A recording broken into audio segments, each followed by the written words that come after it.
Hello, मैं revolt family. जानता हूँ बहुत वक्त बाद वीडियो बना रहा हूँ, पर उतने सफिशिएंट कमेंट्स भी नहीं आ रहे, ना ही उतने बोलते हैं सवाल आ रहे कि जिनके मैं जवाब दे सकूँ। तो शुरुआत करने से पहले आप सभी को जो गुड़ी पड़वा की ढेर सारी शुभकामनाएं और हिंदू नव वर्ष की भी आपको शुभकामनाएं। तो चलिए शुरू करते हैं आज का एपिसोड।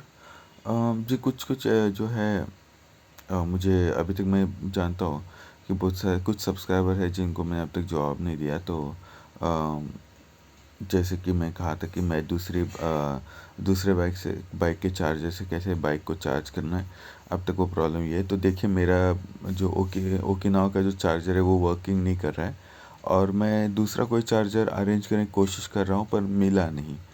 उस वजह से वो भी काम अटक गया है और कुछ है जिसमें कुछ डिफ़िकल्टीज आ रही है, तो मैं उस पर वीडियो नहीं बना पा रहा हूँ। पर जैसे कुछ जुगाड़ हो जाता है, डेफिनेटली मैं ट्राई कर लूँगा और वीडियो बना दूँगा। तो चलिए आज की जो वीडियो जो है वो शुरू करते हैं। इसके आगे जो मेरी जितने Q&As रहेंगे उनके अंदर मैं जो टॉपिक जो इंक्लूड किया मैं उस बारे में डिस्क्रिप्शन में मैं लिखा करूँगा, ताकि जिन लोगों को भी कुछ इश्यूज़ रहेंगे वो डिस्क्रिप्शन में आके पढ़ के फिर वो Q&A कौन सा उनको Q&A सुनना चाहिए वो उनको पता चलेगा। तो ये एक इस बार से ऐसे कह सकते हैं कि नए साल के साथ एक नई शुरुआत कर रहा हूँ थोड़ा सा। तो कुछ गलतियाँ हो सकती है, बट या I am going try my best to answer and resolve all the questions. So जी चलिए। तो पहले जो कमेंट है ये है प्रशांत गुज्जर जी का, जिन्होंने जितेश गाला जी के जो सवाल है कि 20 जो बोलते हैं कि 20 की स्पीड पे चलाने के बाद problem the bike don't know. हाँ, ये देखिए जितेश गाला जी का जो है क्वेश्चन है बहुत बड़ा है, ये 3 महीने पहले का है। So here's the issue: when I throttle the bike at any mode up to 20 kilometers, I can hear some rubbing noise. Later, after the increasing speed increase, bike runs smoothly, and the moment speed comes down below 25 km, the noise starts, and the noise is like two metal plates are rubbing. That kind of noise. What it could be? Service center with at Andheri was told the issue with the motor and it need to be replaced. But when I went there, some mechanic told that there is no issue with the motor. It doesn't need any replacement. What to do? My local mechanic told to clean the belt with the water properly, but it's still the same. I got it cleaned with a washing center with a pressure washer. Still no luck. On display there's an error either. No error either. If you want to, I can make a audio of it and share it. Understand? Also, since this noise started, I started getting jerks. Also, start throttle or even at any speed, all of sudden I jerk. I get jerks. Okay. जी जैसे जितेश गाला जी मेरे पास ही रहते हैं, मतलब ज़्यादा दूर नहीं। तो इनकी बाइक मैं एक बार देख भी चुका हूँ, चला भी चुका हूँ। जैसे कि ये इशू जो है ये 3 महीने पहले का है, तो शायद से इन्होंने रिवोल्ट सर्विस सेंटर में जाके बहुत बड़ा हंगामा किया था और इसके बाद इनकी पूरी बाइक ब्रांड न्यू कर दी गई थी। तो आई थिंक सो इनका इशू रिजॉल्व हुआ होगा। अभी जो सवाल जो ने पूछा था उस पर आता हूँ। देखिए, गाड़ी में जो आवाज़ जो आ रही थी, मैंने जितेश जी से भी कहा था कि इनकी जो बाइक का आवाज़ जो आ रहा है वो बेल्ट की वजह से है। बेल्ट की वजह से क्यों है? क्योंकि कैसे होता है, मैंने एक देखा हुआ है बेल्ट के जब जो बेल्ट जिस क्या कहते हैं उसे, बेल्ट जिस जगह पे आपका लगा हुआ है ना, वो पार्ट जो है वो थोड़ा यूसेज के बाद थोड़ा शार्प होने लगता है, मट्टी लग जाती है। तो उस वजह से थोड़ा सा जब वो बेल्ट जो टीथ रहते हैं, रियर जो टायर के जो टीथ है जहाँ पे बेल्ट फिट हो रहा है, उनके उस टीथ में जब लगता है तो उस वक्त थोड़ी सी रबिंग होती है और रबिंग की वजह से वो आवाज़ जो ये आती है। तो मैंने उनसे ये भी कहा था कि आप चाहिए तो बेल्ट को थोड़ा सा टाइट करके टाइट या लूज़ करके देखिए, दोनों भी। मैं क्योंकि मैं जितेश जी से मिला था, शायद रात के वक्त मिला था, तो उस वजह से उतना प्रॉपरली हर बार मैं इनसे रात के वक्त ही मिलता हूँ। तो जी उनके जॉब की वजह से, not for any other reason honestly. तो वो बहुत दूर ट्रैवल करते और फिर रात को आई थिंक सो 10 बजे के बाद आते। तो 10 बजे के बाद उन्होंने मुझे कॉल किया था, मतलब मेल किया था। और देखिए, मैंने जीते जी को मैं नंबर नहीं दिया था, उन्होंने भी मेल किया था। और जब मुझे पता चला कि वो पास में ही है, तो हम दोनों ने मिलकर एक बीच में की लोकेशन सेलेक्ट किया और मैं वहाँ पे आके मिल के आ गया उनसे। तो मैं किसी को नंबर अपना शेयर नहीं करता हूँ। तो ऐसा मत सोचिए कि पास का है तो मैंने नंबर शेयर किया होगा और जो भी है। तो एनीवेज, हाँ, बाद में हमारी फ्रेंडशिप हो गई और मैंने उनसे नंबर शेयर किया, पर हम लोग कभी गाड़ी के बारे में डिस्कस नहीं करते। तो that is a different point. So anyways, तो पॉइंट पे आके मैं वापस से बात करना चाहता हूँ। तो ये जो उनका जो प्रॉब्लम जो था, वो मैं क्लियरली कहूँ तो मुझे बेल्ट से रिलेटेड ही लगा। इवन उनके लोकल मैकेनिक जो है उनके एरिया में, तो उन्होंने भी वही कहा कि बेल्ट से रिलेटेड है। अभी प्रशांत गुज्जर जी से कहूँगा कि अभी उनका तो पता नहीं, अब मैं चाहिए तो चेक कर लेता। आज अगर संडे है, अगर उनको ऑफ होगा तो I will try my best to get in touch with him and check his bike whether the issue has been resolved or not, and if it's not resolved then I'll try my best to check whether what's the reason behind it। अगर दिन के time मिलते हैं तो मतलब दिन के time मतलब देखता हूँ, उजाले में मिलने की कोशिश करता हूँ। अगर हो जाता है तो मैं चेक करता हूँ, पर अगर उनका नहीं हुआ तो मैं उनकी बाइक उनको कहा भी था कि एक दिन के लिए बाइक एक्सचेंज कर लेते और देखते क्या इशू है। तो मैं प्रशांत गुज्जर से ये कहूँगा, देखिए आवाज़ जो आ रही है ना, इसके पीछे 3-4 रीज़न्स है। मुझे भी, मेरी भी बाइक में आवाज़ आ रही है कम स्पीड पे, पर मेरे इसमें अलग टाइप की आवाज़ आ रही है, जैसे किच किच किच किच, ऐसे एक अलग टाइप की। तो इसका जो मैं चेक किया तो मैं पता चला कि एकदम स्लो चल रही थी गाड़ी, मतलब जैसे मैं शायद से अगर सुबह से गाड़ी चलाई नहीं, शाम को मैंने अचानक निकाल दिया अगर गाड़ी, तो आवाज़ आना स्टार्ट हो जाता है।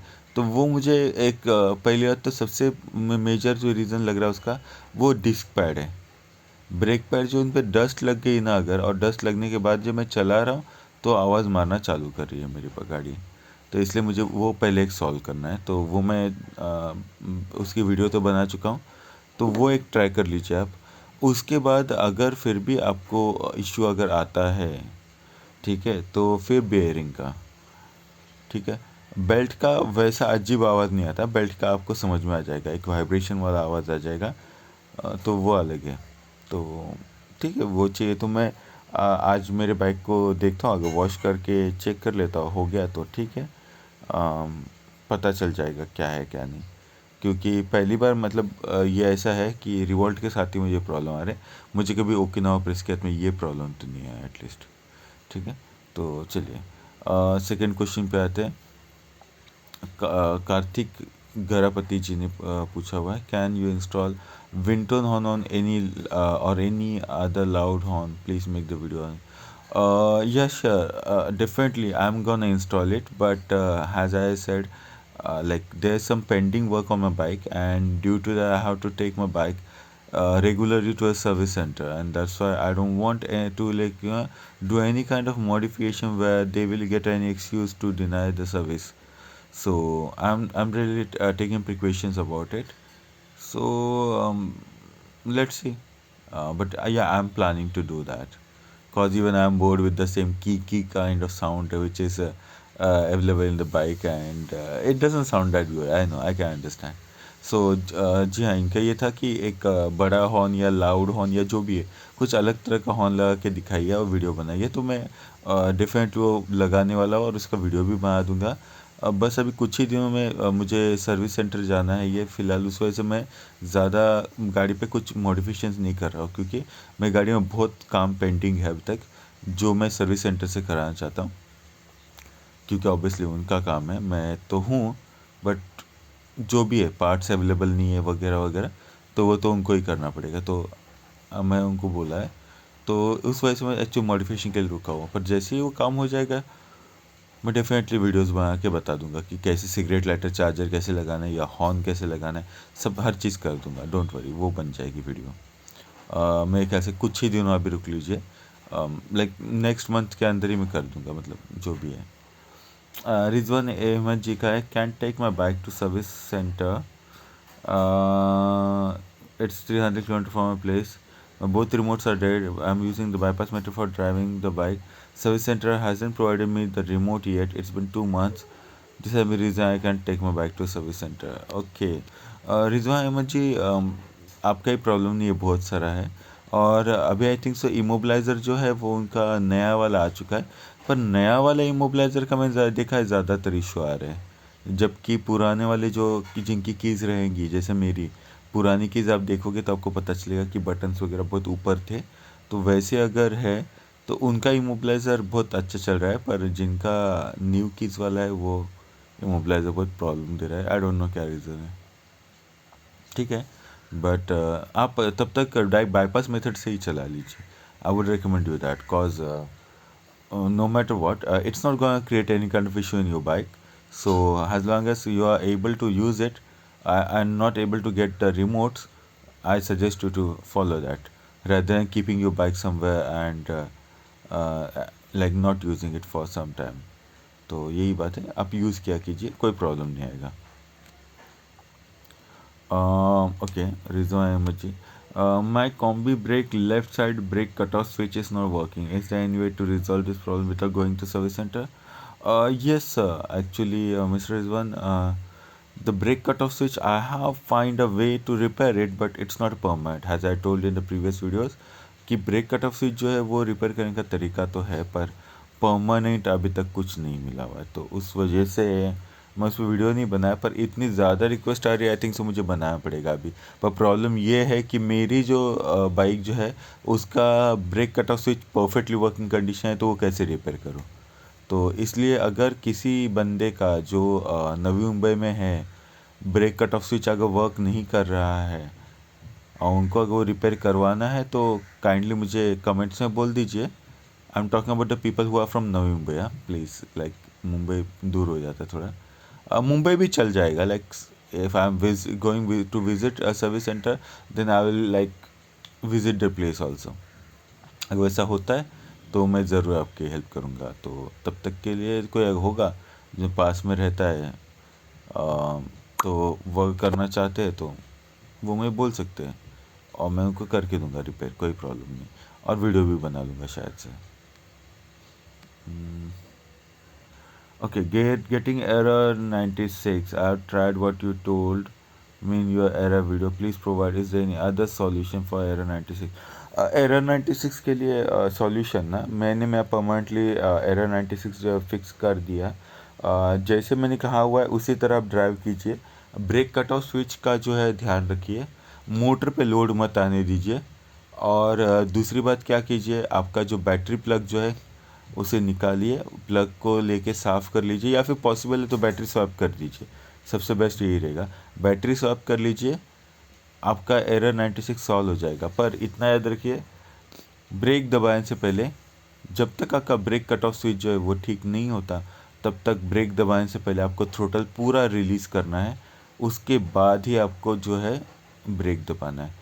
और अगर वैसा आप करोगे तो एरर 96 आएगा नहीं, क्योंकि वायरिंग गर्म होगी नहीं, ना ही कंट्रोलर पे कोई लोड आएगा, तो it will fix your error.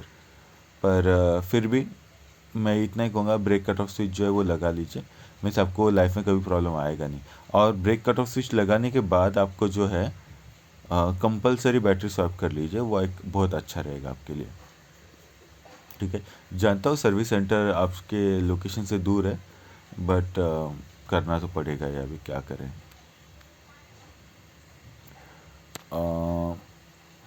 Pushkaraj Waghmore जी ने लिखा है कि मैंने कल ही गाड़ी ली है, लेकिन उसके इंडिकेटर बिल्कुल नहीं चल रहे। इस वीडियो में दिखाया वायरिंग भी सही है, तो हैंडल के जो इंडिकेटर बटन है उसमें प्रॉब्लम होगा क्या सर?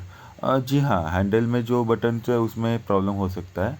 तो आप उसको क्या कीजिए, मैं जैसे वीडियो बनाया हुआ है कि इंडिकेटर कैसे खोला है, तो आप खोलिए, वहाँ पे जाकर आप मैन्युअली जो है स्विच को चेक कर लीजिए।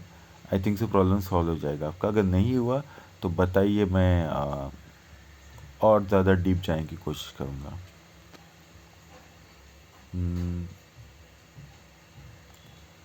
आकाश यादव जी ने कहा है, क्या संभव है तो बताइए कि रिकॉर्ड ओके, अगर संभव हो तो कृपया बताइए, क्या रिवॉल्ट RV400 के सभी कंपोनेंट को निकालकर होंडा शाइन या उसी सेगमेंट के किसी दूसरी बाइक में फिट किया जा सकता है? मैं एक्चुअली अशोक जी का सवाल थोड़ा सा अजीब लगा मुझे, एक्चुअली समझ में नहीं आया।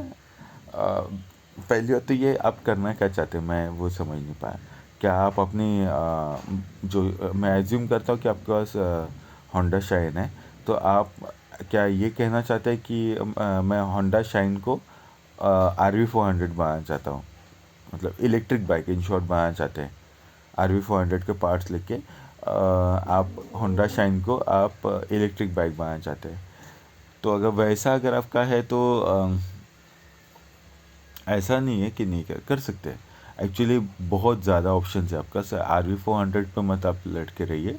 इसके अलावा आप अगर मार्केट में जाएंगे तो 72 वोल्ट का BLDC मोटर्स बहुत सारे मिलते हैं, वो आप ले लीजिए। हब माउंटेड लीजिए, तो वो लेके आप डायरेक्ट व्हील के अंदर ही मोटर आएगी, तो वो अच्छी है, तो वैसा कर लीजिए, वो भी यूज़ कर सकते हैं आप। कंट्रोलर लीजिए, कंट्रोलर लगाना है और आगे का इंजन का पार्ट निकाल दीजिए, वहाँ पे बैटरी लगा दीजिए, आपकी बाइक तैयार हो जाएगी। कुछ बड़ी बात नहीं। और वैसे अगर आप देखोगे तो how to convert your normal petrol bike to electric bike डालोगे तो भी बहुत सारी वीडियोस है मेरे ख्याल से। चाहिए तो उनकी भी लिंक भी दे दूँगा। तो ये बात है। तो मैं नहीं जानता कि क्यों आप हीरो शाइन को ये बनाना चाहते, क्योंकि देखिए क्या क्या कंपोनेंट्स आप उसमें यूज़ कर सकते हो भी बताया था। मोटर कर सकते हैं, व्हील्स यूज़ कर सकते हैं,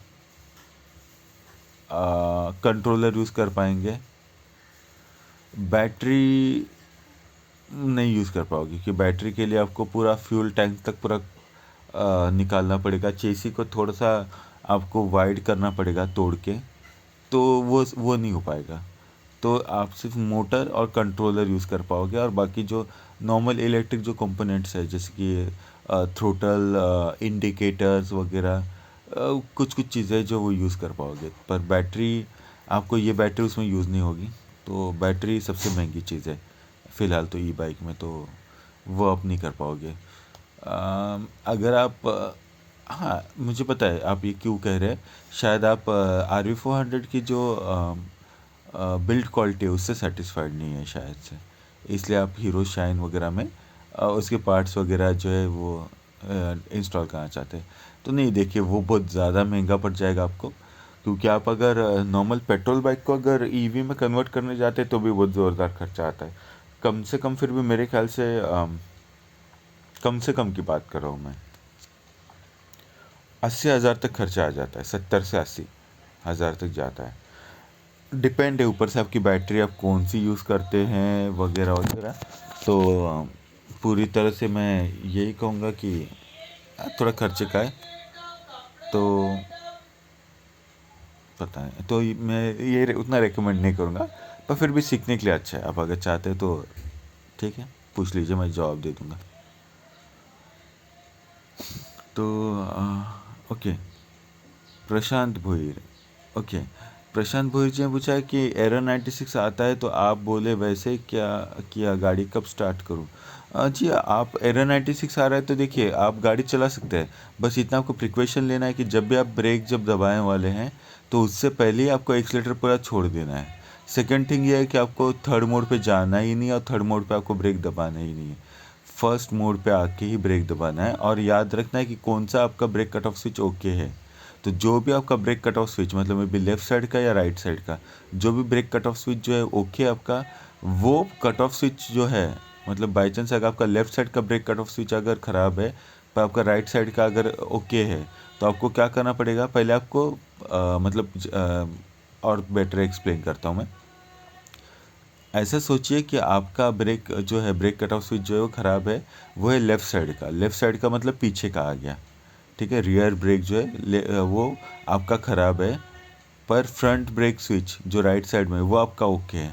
तो आपको क्या करना है कि आपको पहले राइट साइड का दबाना है ब्रेक, पूरा नहीं दबाना है, थोड़ा सा दबाना है। इतना दबाना है कि आपको रीजेंट का जो सिंबल जो है वो डिस्प्ले में नज़र आना स्टार्ट हो जाए, और उसके बाद जो है आपको राइट का ब्रेक दबाना है, मतलब रियर का, ताकि आपकी मोटर कट ऑफ हो जाए और मोटर पे लोड ना आए। ये आपका हैबिट लगाना पड़ेगा, और ऐसा अगर आप करोगे तो थर्ड मोड में भी आप चला पाओगे, पर ये आपको हैबिट लगानी पड़ेगी। तो जब तक आपके मोटर पे लोड नहीं आएगा, कंट्रोलर पे लोड नहीं आएगा, आपको एरर 96 नहीं आएगा। पर फिर भी अगर आपको एरर 96 आता है, मतलब कभी कभी आता है, तो फिर आपको एक बैटरी एक बार स्वैप करनी है, बैटरी एक बार स्वैप कर लीजिए, ठीक है। तो ये एक ऑप्शन है। बाकी आप चला सकते हैं। अगर आप पास है, अगर कहीं पे नवी मुंबई वगैरह में, तो आप मुझे मेल कर लीजिए। I will try to like meet you up if it's possible. और शायद आपका ब्रेकर ऑफ स्विच मैं रिपेयर कर दूँ, जिस वजह से बहुत सारे सब्सक्राइबर को एक वीडियो भी मिल जाएगी। ठीक है, तो देखिए जैसा भी आप बताइए।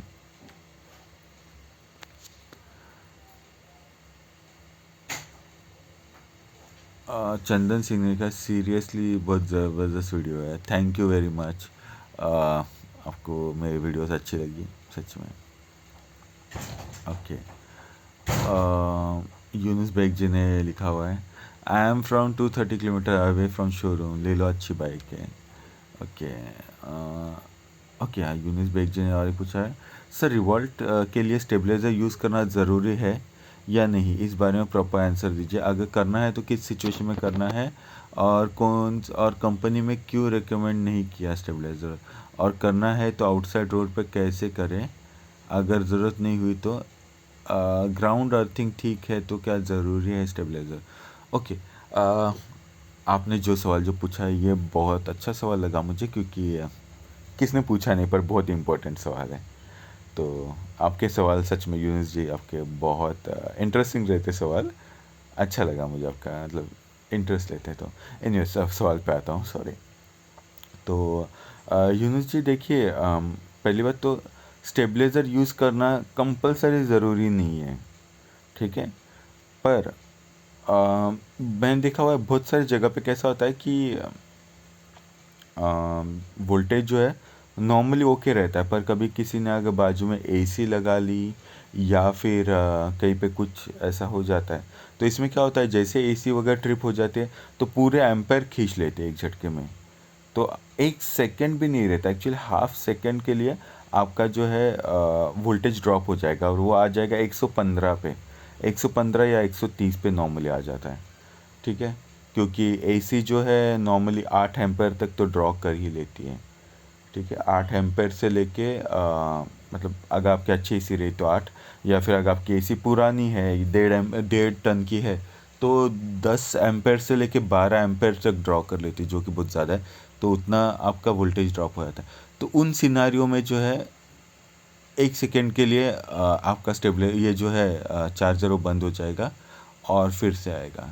पर प्रॉब्लम ये नहीं है, प्रॉब्लम एक्चुअली क्या है कि जब आप रात भर एसी चलाते हैं और फिर बार बार जब ये हो जाता है, वोल्टेज जब फ्लक्चुएट होता है, तो रिलेज जो होती है, ठीक है, जो चार्जर के अंदर की रिले है, वो रिले जो है वो ख़राब होना स्टार्ट होती है। कैपेसिटर्स जो होती है वो पूरा वोल्टेज ग्रैब करके रख देते हैं, और फिर जैसे ही वोल्टेज ड्रॉप हो जाता है तो पूरा कैपेसिटर में से झट से पूरा वोल्टेज चला जाता है, और फिर कैपेसिटर वापस से वोल्टेज खींचने के लिए वेट करना पड़ता है उनको उतने में। लेकिन सामने से तो ऑब्वियसली डिमांड चलते रहते, तो कैपेसिटर भी जो है वो गर्म होना स्टार्ट होते हैं और फूलना स्टार्ट हो जाते हैं। तो ये प्रॉब्लम है। तो आपके अगर एरिया में अगर आपको लग रहा है आप जहाँ पे लगा रहे, और पहले चेक कर लीजिए, कभी भी गाड़ी आप चार्जिंग पे लगाते तो गाड़ी चार्जिंग पे लगाते तो देखा कीजिए कि आपके रिले जो है मतलब बार बार आपका रीस्टार्ट नहीं हो रहा चार्जर, इस बात पे ध्यान दीजिए। तो आपको अगर ऐसा हो रहा है कि आपको दिख रहा है कि आपका चार्जर बहुत बार रीस्टार्ट हो रहा है या जो भी है, या फिर चार्जिंग बीच बीच में बंद हो रही है या कुछ ऐसा इशू है, तो आप स्टेबलाइज़र लगा लीजिए।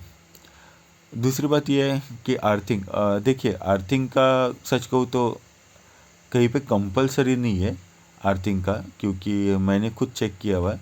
मैं खुद मेरी बाइक को बिना अर्थिंग के चला रहा था, क्योंकि मैं रह रहा था 4th फ्लोर पे और ग्राउंड फ्लोर पे गाड़ी चार्ज करनी पड़ती थी। तो सबसे बेस्ट यही था मेरे लिए कि मैं वायर डाली, तो मैंने डबल वाली वायर यूज़ की थी, जो नॉर्मली आई थिंक 5 एम्पेयर की रहती है।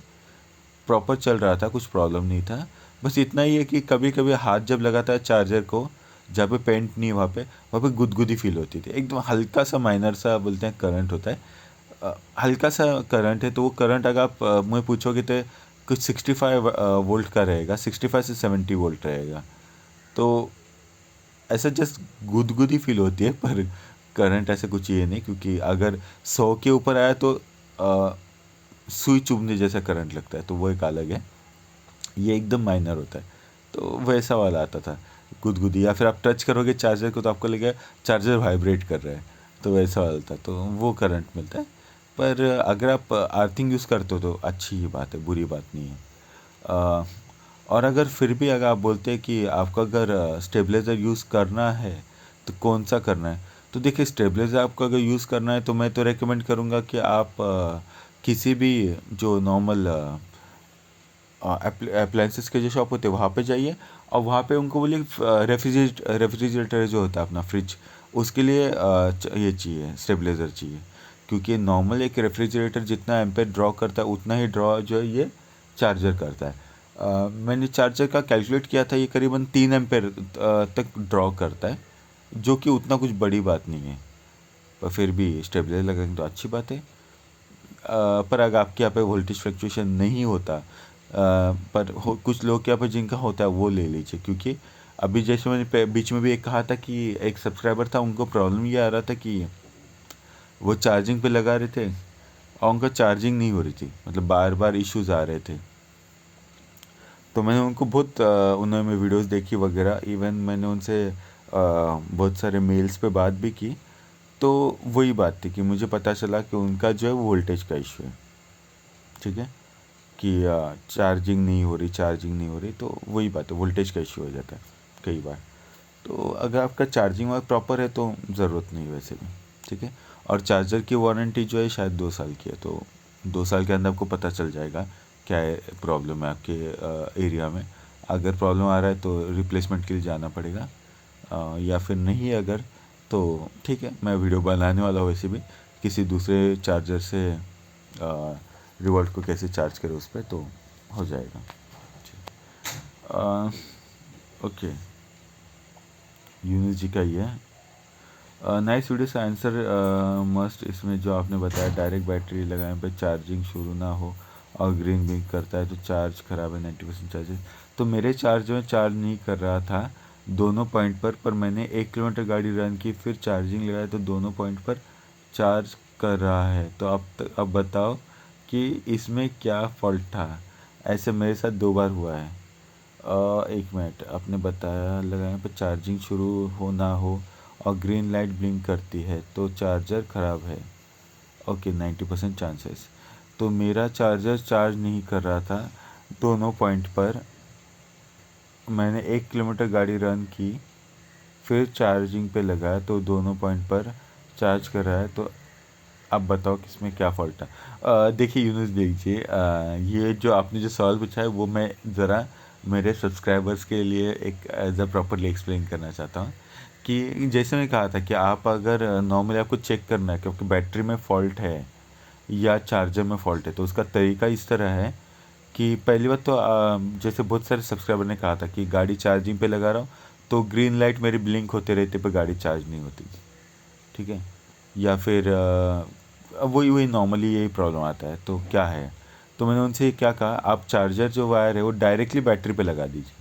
डायरेक्ट आप बैटरी पे लगाने के बाद अगर फिर भी चार्जर अगर आपका चालू नहीं हो रहा है तो समझ लीजिए कि आपका जो चार्जर जो है फॉल्टी है। 90% चांसेस ये है कि आपका चार्जर फॉल्टी है, बैटरी फॉल्टी होने का चांसेस बहुत कम रहता है।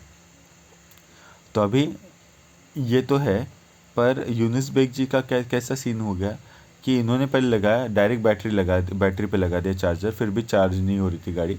इसके बाद ये 1 किलोमीटर चला के आए गाड़ी, उसके बाद उन्होंने चार्जर लगाया और तब फिर दोनों जगह पे चार्जिंग हो रहा है, इवन गाड़ी पे भी चार्ज हो रहा है, बैटरी पे भी चार्ज हो रहा है। तो क्या फ़ॉल्ट था। तो यूनिस बेग जी फ़ॉल्ट, सच कहूँ तो मुझे वोल्टेज का फ़ॉल्ट लग रहा है। आप जब गए होंगे तभी वोल्टेज जो है वो प्रॉपर आया होगा, जिस वजह से आपका प्रॉपरली चल रहा है। इस बात के लिए मैंने एक यूपीएस लगा के भी मैंने दिखाया था वीडियो, देखिए कि यूपीएस पे मैं चार्ज करने की कोशिश कर रहा था, क्योंकि मेरे यहाँ पे कम वोल्टेज आता नहीं, पर यूपीएस में वोल्टेज कम आता है मेरे। तो यूपीएस पे लगाया था। तो जैसे मैं यूपीएस पे लगा देता था और जैसे ही चार्जिंग होने आती गाड़ी, उतने में डायरेक्टली यूपीएस बंद हो जाता था और चार्जिंग की लाइट ग्रीन पे ही अटक जाती, तो चार्ज हो ही नहीं रहा था। तो आपका वोल्टेज का प्रॉब्लम था।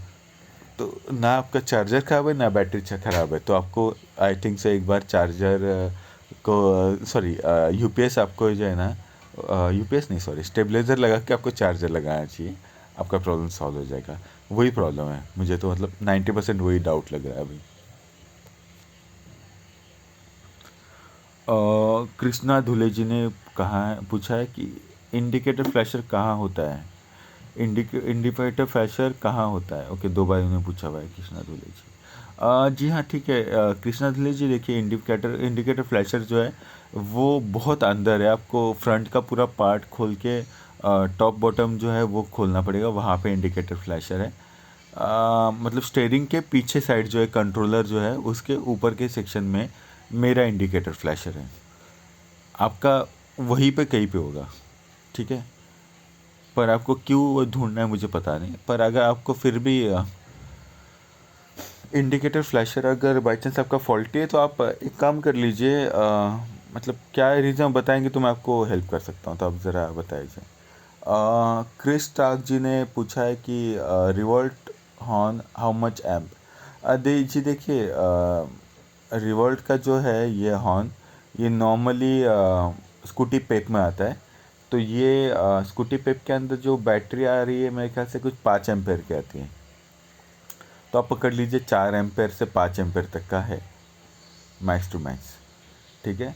जबकि आप अगर पल्सर वगैरह का लोगे तो उनकी बैटरी जो है 7 एम्पेयर से 9 एम्पेयर के बीच में रहती है। तो उनका हॉर्न भी वैसा बजता है ज़ोरदार, ठीक है। और ये स्कूटी पेप वगैरह का आप अगर लोगे तो मेरे ख्याल से 2 एम्पेयर पे चलने वाला होता है। तो पर मेरे ख्याल से पल्सर का चल जाएगा इसमें हॉर्न, अगर आपको लगाना है तो ट्राई कर लीजिए। Hi also my brake cut off, Deepak Chauhan ji ने पूछा, hi also my brake cut off switch off left side got failed, any idea how many years of Revolt warranty on it. Actually sir 8 days back ने पूछा हुआ है। Actually sir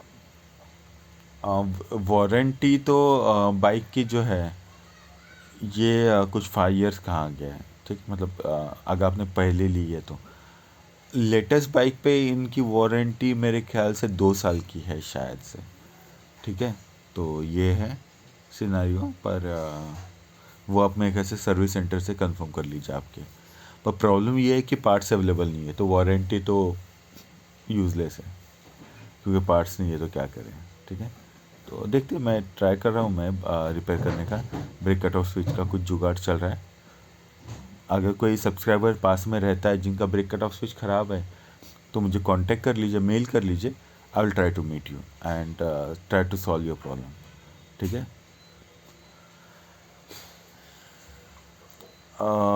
Rahul धागस जी ने पूछा है, मेरे चार्जर का फ़ैन चालू होता है बंद होता है बैटरी रिमूव चार्ज करके भी, प्लीज़ सॉल्यूशन बताइए। राहुल घागस जी मैं आपको ये बताना चाहूँगा, आपके यहाँ पे जो है वोल्टेज इशू है। तो आपको वोल्टेज इशू की वजह से आपका चार्जर जो है बराबर चल नहीं रहा है। आपको स्टेबलाइज़र कंपलसरी लगाना ज़रूरी है। आप स्टेबलाइज़र लगाइए। कितना एम्पेयर का अगर आप पूछोगे स्टेबलाइज़र यूज़ करना है तो 7 से 10 एम्पेयर तक का जो भी रहेगा, एक नॉर्मल फ्रिज के लिए जो मिलता है वो वाला, या फिर उनको बोलिए 1 टन के एसी के लिए, मुझे 1 टन के एसी के लिए स्टेबलाइज़र चाहिए, वो भी बहुत ज़्यादा हो जाएगा आपके लिए। आप अगर इसका बोलेंगे, अगर 0.75 टन की जो एसी आती है उसके लिए स्टेबलाइज़र चाहिए, तो छोटी एसी के लिए बोला तो भी वो दे देंगे शायद से, तो हो जाएगा। आपको बस आपका स्टेबलाइज़र जो है 7 एम्पेयर तक, 5 एम्पेयर भी अगर उसने हैंडल कर लिया तो भी इनफ है। 5 एम्पेयर तक उसने स्टेबलाइज करना चाहिए, वो भी इनफ है आपके लिए। पर लगाइए, वही आपके लिए सॉल्यूशन है। सचिन विश्वकर्मा जी ने लिखा है, nice brother, thank you for your explanation too good. Thank you very much. सच में लाइक कोई अप्रिशिएट करता है तो सच में बहुत खुशी होती है। आई नो सबको ही होती है, मुझे भी बहुत खुशी होती है। रोहित के जी ने बात किया, ओके ठीक है। चलिए, जो आज तो इतने सब सवाल थे उनके जवाब दे दिए। कुछ ने मेल भेजे हुए हैं वो भी देखने की कोशिश करते हैं। अम,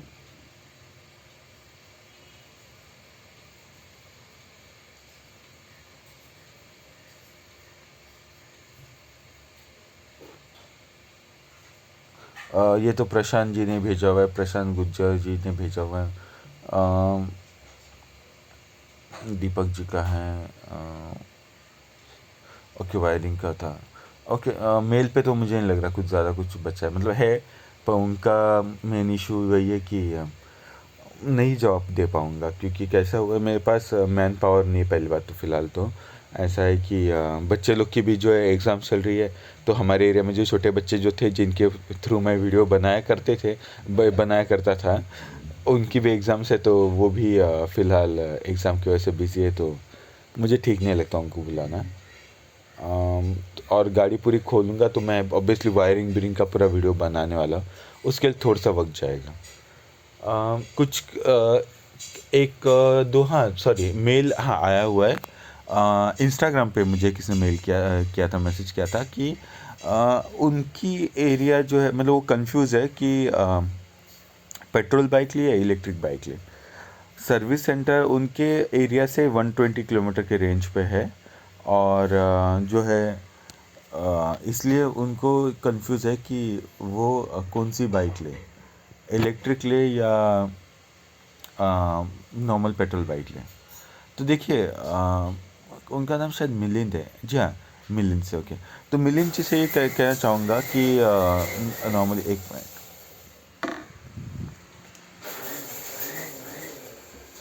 मिलिंद जी से इतना ही कहूँगा कि देखिए आपको जो है पहली बात तो आपका रनिंग कितना है वो बता दीजिए दिन का। अगर आपका रनिंग दिन का कैसे भी करके 50 किलोमीटर से ऊपर अगर जाता है आपका, मिनिमम, हाँ मिनिमम 50 किलोमीटर अगर आपका रनिंग है, तो कैलकुलेशन कर लेते हैं हम लोग कौन सी बेटर रहेगी।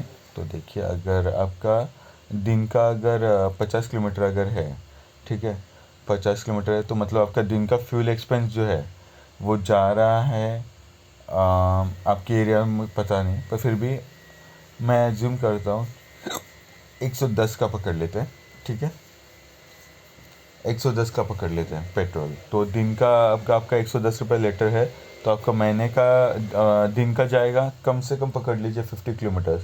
माइलेज अगर आपकी अच्छी देती है फिर भी पकड़ लीजिए 150 रुपये का पेट्रोल जाता ही है। तो 150 रुपये का अगर आपका पेट्रोल जा रहा है तो इंटू 30 करते हैं हम लोग, ठीक है, मतलब 4,500 का आपका फ्यूल जा रहा है एक महीने को, ठीक है। इसको हम लोग मल्टीप्लाई करेंगे, रिवॉल्ट में मिल रही है वारंटी जो है वो है करीबन 5 साल की, और मैं ये एज्यूम करता हूँ कि आप गाड़ी जो चलाएंगे वो 5 साल तक चलाएंगे। 5 साल मत पकड़ लीजिए, 3 साल पकड़ लीजिए, दोनों भी हम लोग पकड़ लेते हैं, ठीक है।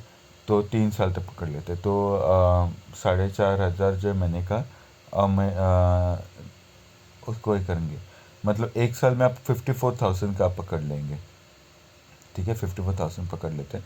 54,000 अगर आप 3 साल तक अगर आप चलाते हो, ठीक है, तो आपका हुआ 162।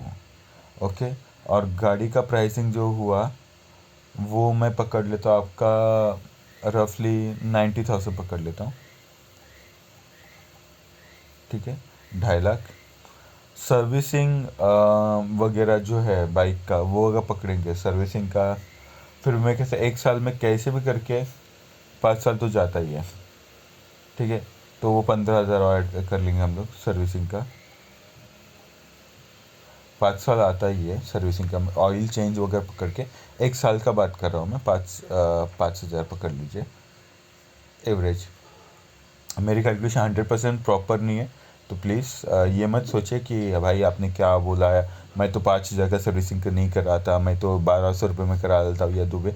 मैं देखिए, मैं मेरे हिसाब से जस्ट कैलकुलेट एक एग्जांपल दे रहा हूँ, तो प्लीज़ इसमें कुछ ऐसे ये नहीं है, पर फिर भी ठीक है। तो आपको गाड़ी जो पड़ गई वो 267 की, ओके, 2,67 की,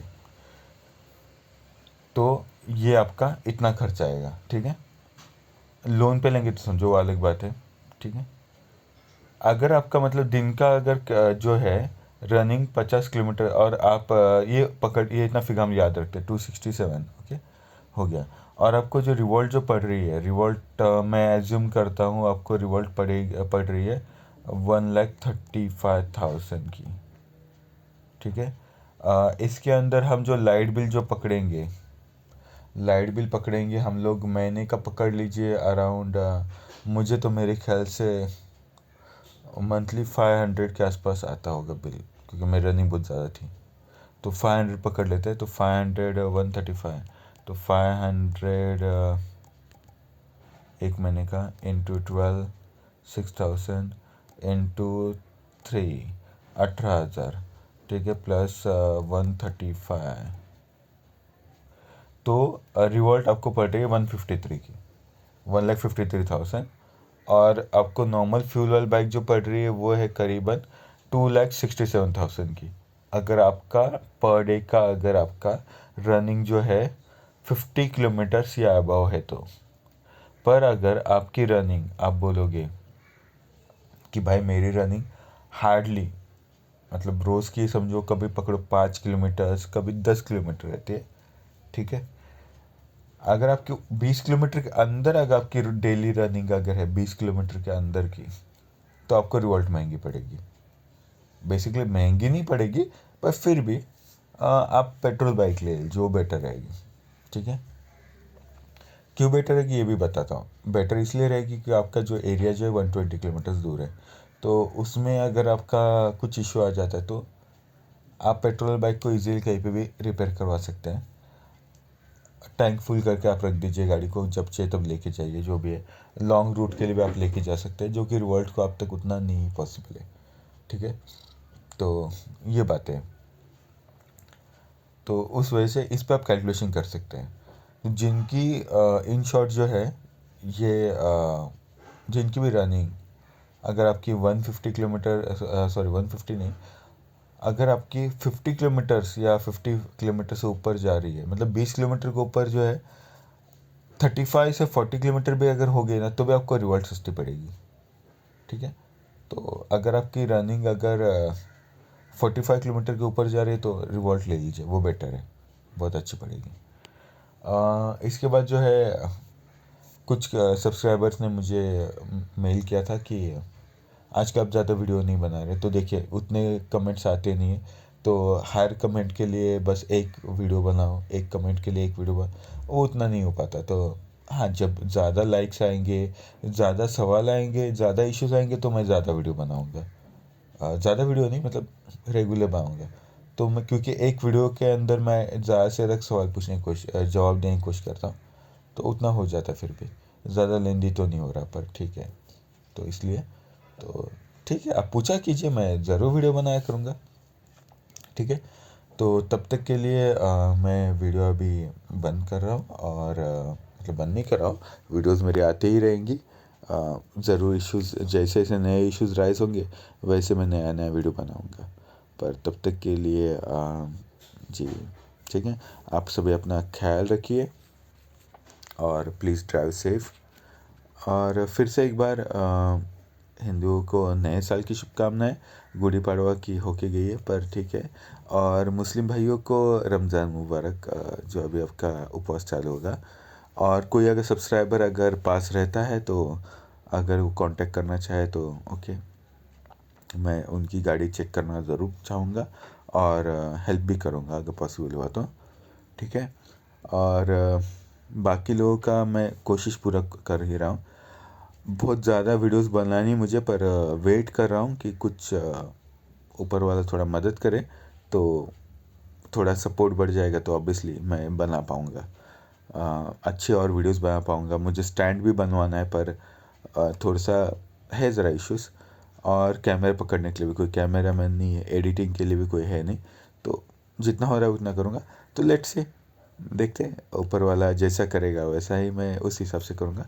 तो जल्दी और लेटेस्ट वीडियो के साथ मैं आने की कोशिश करूँगा, ठीक है। तब तक के अपना ख्याल रखिए, और हमेशा हेलमेट पहनिए, ठीक है। और अगर कोई आप और कोई अगर मुझसे चैनल, अगर आप रिकमेंडेशन चाहते हैं, या कोई अगर मेरी बकवास सुनना चाहता है अगर, तो बता दीजिए। मैं सोच रहा हूँ एक मोटो ब्लॉगिंग का चैनल बनाने का, जिसके अंदर मैं मेरी जो ख्यालात जो होती है, या जो भी है लाइक थॉट्स होते हैं, वो मैं बताया करूँगा। मे बी आपको अच्छी लगे, पसंद भी आ सकती है, हंसा भी सकती है आपको, या सोचने पे मजबूर कर सकती है, क्योंकि मैं बहुत ज़्यादा सोचता हूँ।